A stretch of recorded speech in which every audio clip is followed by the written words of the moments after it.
Amazon is the world's biggest retailer, and its CEO Jeff Bezos is the world's richest man, for one very good reason.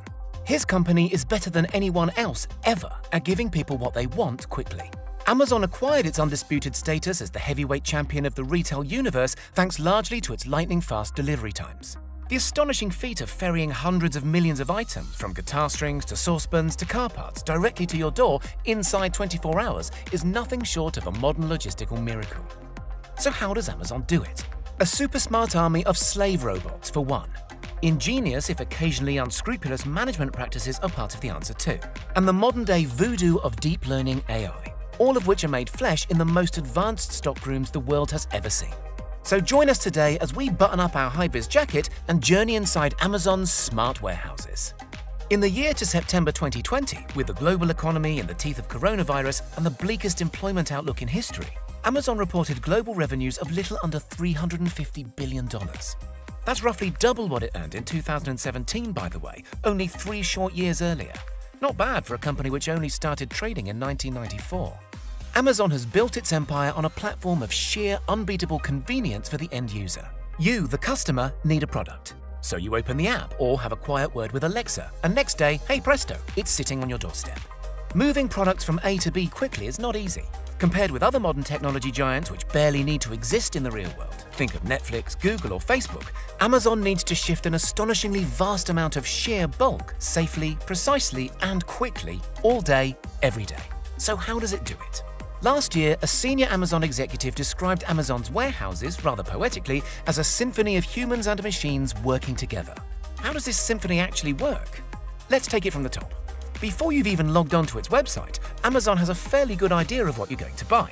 This is all down to the semi-occult 21st century abracadabra that is deep learning AI, which Amazon has been leveraging to incredible effect since around 2015. Put simply, an algorithm makes some assumptions about you based on your age, location, socioeconomic background, and purchase history. It will then, hours, days, or even weeks before you actually log on, ensure that your local warehouse is stocked with appropriate quantities of stock you're likely to consider buying. This might be a certain style of racy swimsuit that the algorithm anticipates will be the hot new must-have come springtime. It might be the paperback novel for a soon-to-go viral TV adaptation. In January 2020, for instance, Amazon's algorithm correctly anticipated high incoming demands for face masks, and, well, we all know what happened there. So Amazon's smart warehouses, also known as fulfillment centers, not to be confused with their post office-style sortation centers, very often know what you want even before you do. Or at least they know the very second you click Buy Now in the case of those wine-inspired late-night impulse buys. Once you've clicked, our symphony begins in earnest. You may have read headlines in recent years suggesting Amazon workers walk as many as 12 miles per shift, darting about between shelves frantically picking up items. That's no longer quite true. Amazon's modern fulfillment centers are largely patrolled by an army of squat, Roomba-like robots that pick up whole shelves, also known as pods, and bring them to a human picker situated at a stationary workstation. Amazon's enlistment of this whirring battalion began in 2012, when the company purchased robotics company Kiva Systems, the market leader in warehouse automation, for an eye-watering $775 million cash. The company's flagship model, commonly referred to as Kiva, is around 30 centimeters high and capable of lifting 450 kilograms in weight, whilst traveling at around 3 miles per hour. The substitution of these squat orange automatons in place of dashing human workers makes a colossal difference to Amazon's bottom line. It's been estimated that Amazon's warehouses can now hold 50% more stock and retrieve that stock 3 times faster. This reduces the overall cost of fulfillment by some 40%. Cheaper, quicker warehouses mean products that are more affordable for the end user, and crucially, products that are much more likely to be on the van driving down your street the following day. Amazon isn't about to stop there.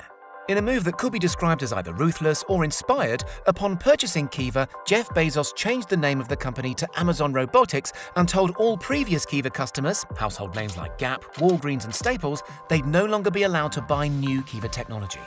This, of course, gives Amazon an incalculable competitive advantage. Since rolling out the Kiva robot across its fulfillment centers, by 2018 they had 100,000 of them, by now that figure has comfortably surpassed 200,000, Amazon Robotics has been refining the design still further. The new iteration of Kiva, known as Pegasus, is 10 centimeters shorter, meaning more can be stocked on top, and uses half the parts, so it's cheaper to manufacture and maintain. Amazon says Pegasus can lift a hefty 600 kilograms and can be customized with a conveyor belt to work in the sortation centers, where, Amazon reports, errors in delivery have been halved thanks to Pegasus. Naturally, Amazon isn't quitting there. Last summer, it announced a newer, thinner robot still called Xanthus and coming to a fulfillment center near you. So how do these pimped-out Roombas get around without knocking into each other all the time? Cloud-based software operating what can fairly be described as an AI-run air traffic control network coordinates the route of every single robot. This is all about optimization. What's the quickest route to get to a product that won't interfere with other robots on their own runs? What's the optimum speed, acceleration, and deceleration? As many as 800 robots can be deployed at any one time on the warehouse floor, although in practice, the numbers tend to be kept lower to avoid traffic jams. When their batteries run low, the robots are instructed to find the nearest charging station. Since robots took over the warehouses, changes have been implemented to improve their working conditions. Skylights, for instance, are now covered up, so the robot's sensors aren't confused by glare. Air conditioning units that blow downwards in areas where humans work now blow sideways so as not to topple delicate items from the tops of moving shelves. To navigate, a camera on the robot's undercarriage reads QR codes embedded in the floor, and individual sensors help the robot slow or swerve to avoid obstacles in their paths. Compared with these scurrying warehouse servants, some other robots working at Amazon look almost humdrum and conventional. The so-called Robo-Stow robotic arm, for instance, wouldn't look out of place in an old-school car factory, except it can lift a hefty 1,200 kilograms and manipulate shipping pallets to within 1/10 of a millimeter accuracy. There's also the labeling robots, nicknamed slam machines by human co-workers for their relentlessly percussive racket. These can label up to one package every second. And for a hint of what'll happen in the coming years, Amazon recently purchased Canvas Technologies, a firm specializing in autonomous robotic carts. Just picture the most sci-fi drinks trolley you can imagine. Robots, of course, are only part of the story inside Amazon's smart warehouses. Even the company's most fervent futurists admit the notion of complete automation is a decade away, and even then probably won't happen. So what of the human side? Amazon's management techniques, in concert with all that automation, have made the business astonishingly lean and mean by historic standards. In 2016, it was estimated that by bringing everything in-house, as opposed to all the duplication inherent in a standard high street or shopping mall, Amazon requires only half the employees a traditional retailer might, per $10 million in sales. What are all these humans, hundreds of thousands across the world, actually doing then? Well, since Kiva and its robotic heirs took over, there's much less rushing around than there used to be. But there's still plenty of tasks requiring dexterity and problem-solving. The two most common roles still done by humans are stowing and picking. When goods arrive at the fulfillment centers, they're stowed by humans onto shelves or pods to be collected later by the robots. The pickers then pick the specific item from the shelves when the robots come by, then send it on to be packed. Workers on the picking side are encouraged to work fast in order to maintain their so-called rate. If workers' rate falls below expectations, employees can be disciplined and ultimately sacked. According to one ex-employee, this rate can be challenging to fulfill. 120 items per hour when they started at the company, rising as high as 280 items per hour just 3 years later. Errors are also punished. According to the same ex-employee, workers were once permitted 1 error per 1,000 items, but now they're only allowed 1 per 2,200. The rates only get more challenging during Prime Day when sales on Amazon skyrocket. One way Amazon encourages workers to make rates is through gamification or making the whole thing into a game. So instead of a plain old-fashioned graph telling workers where their productivity stands in relation to the rate, workers instead play and compete on in-house games with names like Picks in Space, Mission Racer, or Castle Crafter.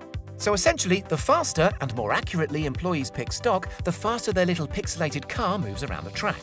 Other incentive schemes, such as in-house currency swag bucks, reward hard work with Amazon-branded merch such as water bottles or t-shirts. Amazon has regularly found itself in the firing line for its intense working practices. According to reports, as many as 14,000 serious injuries occurred at Amazon sites in 2019, a per-employee rate of nearly double the industry standard. Deaths are infrequent, but not unheard of. In the UK alone, during the 3 years to 2018, ambulances were called to Amazon warehouses 600 times.